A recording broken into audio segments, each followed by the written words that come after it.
Wikipedia हे काय official काही फार म्हणजे विकिपीडिया म्हटलं ते सत्य आहे असं मानण्याचं काही कारण नाही. विकिपीडिया हे मॅनेज होणारी गोष्ट आहे आणि त्याच्यावर खूप वेळा चुकीची माहिती लोड होते. त्याच्यामुळे हे जे काही त्याबद्दल फार काही गांभीर्याने त्याचा विचार केला पाहिजे असं काही नाही. माझ्याबद्दल अतिशय चुकीची माहिती विकिपीडिया केली. सर काय सांगाल, आज मस्साजोगला भेट दिली, आता इथं परळीला भेट दिली, न्याय मिळणार आहे का असं वाटतंय? न्यायासाठी लढावी लागते. सगळे जण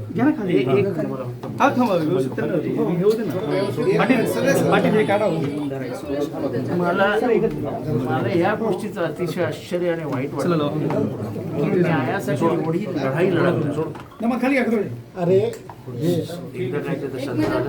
ठीक आहे, चला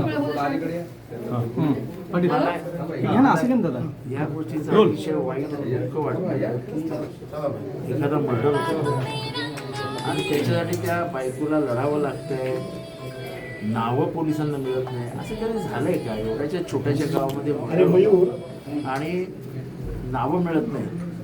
हे अशक्य आहे. हे फक्त राजकीय दबावापोटी हे सगळं होतं.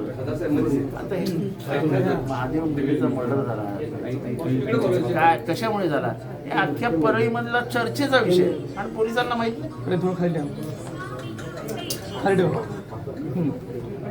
त्याच्यामुळे हे सगळं संशयास्पद आहे. किंबहुना ही सगळी प्रकरणं ही जिल्ह्याच्या बाहेरच काढा. जिल्ह्यातले पोलीस काहीही करणार नाही. जिल्ह्यातले पोलिसांना माहिती आहे की हे सत्तेत आहेत, हे सत्तेत असताना आपला काटा काढतील आणि त्यामुळे कोणी सर्वसामान्य बोलायला धजावत नाही. घरातले बोलायला घाबरतात. अजून काय याच्यापेक्षा जास्त दहशत काय असू शकते? इथं 16 महिने लागतात. परभणीचंही जवळपास 2.5 महिने होऊन गेलेले आहेत.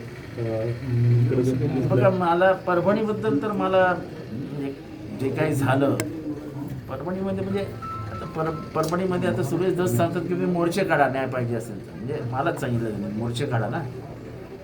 मागासवर्गीय माणूस मारला जातो आणि त्याच्या न्यायासाठी मोर्चे काढायचे का?